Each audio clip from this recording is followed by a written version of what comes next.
എല്ലാവർക്കും സുഖാണെന്ന് വിശ്വസിക്കുന്നു.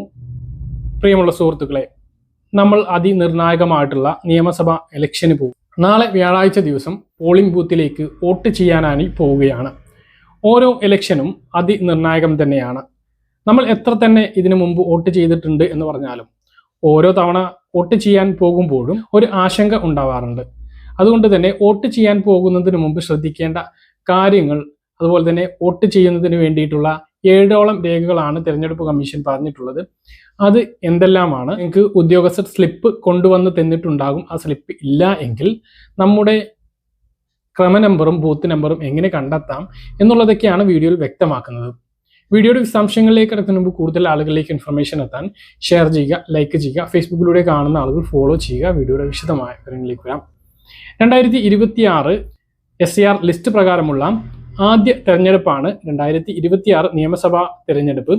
ഈ ഏപ്രിൽ 9 വ്യാഴാഴ്ച നടക്കാൻ വേണ്ടി പോകുന്നത്.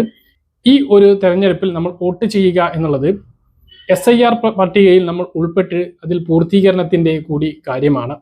അതായത് വോട്ട് ചെയ്യുന്നത് ഏതെങ്കിലും പാർട്ടിയെ വിജയിപ്പിക്കാനോ ഏതെങ്കിലും ജനപ്രതിനിധിയെ MLA ആക്കാനോ അല്ലെങ്കിൽ മന്ത്രിയാക്കാനോ ആണ് എന്ന് തെറ്റിദ്ധരിച്ച് അതുകൊണ്ട് നമുക്ക് എന്താണ് ഗുണം എന്ന് പറയുന്ന പല ആളുകളെയും ഞാൻ കണ്ടിട്ടുണ്ട്. അങ്ങനെ പല ആളുകളും സംസാരിക്കാറുമുണ്ട്. എന്നാൽ ഇത്തവണത്തെ തെരഞ്ഞെടുപ്പ് അതിനിർണായകമാണ്. SIR എന്ന് പറയുന്നത് ഒരു പൗരത്വ രജിസ്റ്റർ നടപ്പിലാക്കുന്നത് പോലെ സങ്കീർണതയോടു കൂടിയാണ് തെരഞ്ഞെടുപ്പ് കമ്മീഷൻ നടപ്പിലാക്കിയത്.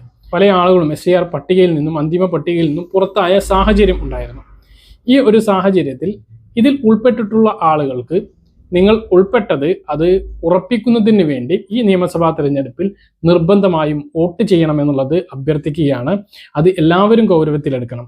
SIR പട്ടികയിൽ ഉൾപ്പെട്ടിട്ടുള്ള, അതായത് ഈ അന്തിമ വോട്ടർ പട്ടികയിൽ ഉൾപ്പെട്ടിട്ടുള്ള ആരും വോട്ട് ചെയ്യാതെ പോകരുത്.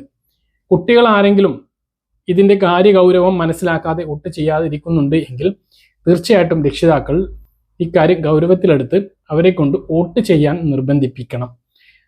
ഒരു സ്ഥാനാർത്ഥിക്കും വോട്ട് ചെയ്യാൻ താല്പര്യമില്ല എങ്കിൽ പോലും നോട്ട എന്നൊരു ബട്ടൺ ഉണ്ട്, അത് ഉപയോഗിച്ചാൽ പോലും വോട്ട് ചെയ്യാതിരിക്കരുത് എന്നുള്ളതാണ് ഈ ഒരു അവസരത്തിൽ പ്രധാനമായിട്ട് ഗൗരവമായിട്ട് ഓർമ്മിപ്പിക്കാനുള്ളത്. ഇനി വോട്ട് ചെയ്യാൻ പോകുമ്പോൾ ശ്രദ്ധിക്കേണ്ട കാര്യം, പൂർണ്ണമായിട്ടും മൊബൈൽ ഫോൺ നിരോധന മേഖലയാണ് പോളിംഗ് സ്റ്റേഷൻ. ഗർഭിണികൾ, മുതിർന്ന പൗരന്മാർ എന്നിവർക്ക് മുൻഗണനയുണ്ടാകും. സ്ത്രീകൾക്കും പുരുഷന്മാർക്കും പ്രത്യേക ലൈനുകൾ ഉണ്ടാകും. തദ്ദേശ സ്ഥാപനങ്ങളിലേക്ക് നടന്ന വോട്ട് പഞ്ചായത്ത് തലങ്ങളിൽ 3 വോട്ട് ചെയ്ത ആളുകൾ ഉണ്ടാവും.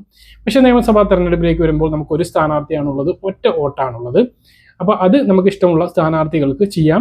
ആർക്കും വേണ്ടെങ്കിൽ താഴെയുള്ള നോട്ടയിലും അമർത്താം.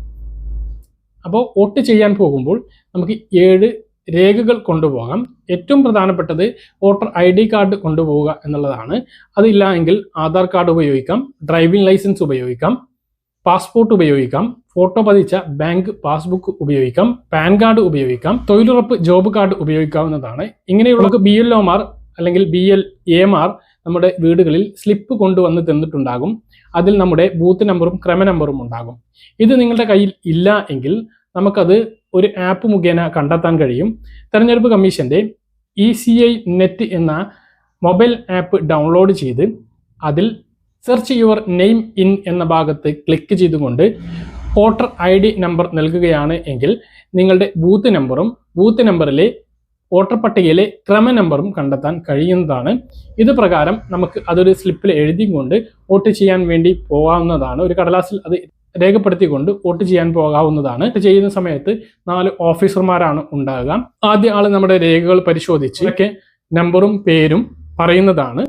അത് അവർ ടിക്ക് ചെയ്തതിന് ശേഷം രണ്ടാമത്തെ ആളുടെ അടുത്ത് ചെന്ന് രജിസ്റ്ററിൽ നമ്മൾ ഒപ്പ് വെക്കുകയും മൂന്നാമത്തെ ആൾ ഇടത്തെ കൈയിൻ്റെ ചൂണ്ടുവിരലിൽ മഷി പുരട്ടുകയും ചെയ്യും.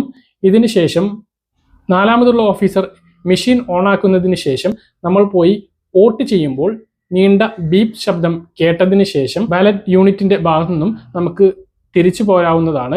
VVPAT ഉണ്ട് എങ്കിൽ അതിൽ നമ്മൾ ചെയ്ത സ്ഥാനാർത്ഥിക്ക് വോട്ട്, ഏത് സ്ഥാനാർത്ഥിക്കാണ് വോട്ട് ചെയ്തിട്ടുള്ളത് അത് ഒരു സ്ലിപ്പ് ചാടുന്നത് കാണാവുന്നതാണ്. ഈ ഒരു രീതിയിലാണ് വോട്ട് ചെയ്യുന്നത്. അപ്പോൾ ഏറ്റവും പ്രധാനപ്പെട്ടത് എല്ലാവരും ശ്രദ്ധിക്കേണ്ട കാര്യം, തീർച്ചയായിട്ടും വോട്ട് ചെയ്യുക എന്നുള്ളത് വളരെ നിർണായകമാണ്. 2026 SIR ലിസ്റ്റിൽ ഉൾപ്പെട്ട എല്ലാ ആളുകളും ഈ വോട്ട് ചെയ്യണം, നമ്മുടെ പൗരത്വത്തിൻ്റെ വിഷയമാണ് എന്നത് മനസ്സിലാക്കുക. പറഞ്ഞ കാര്യങ്ങൾ കൃത്യമായിട്ട് മനസ്സിലാണെന്ന് വരുന്നു. ഇതുപോലെ ഇൻഫർമേഷൻ ലഭിക്കാൻ ചാനൽ സബ്സ്ക്രൈബ് ചെയ്യുക, ബെൽ ഐക്കൺ എനേബിൾ ചെയ്ത് വെക്കുക. മറ്റൊരു വീഡിയോയുമായി നമുക്ക് കാണാം. ദൂരേക്കും ബൈ.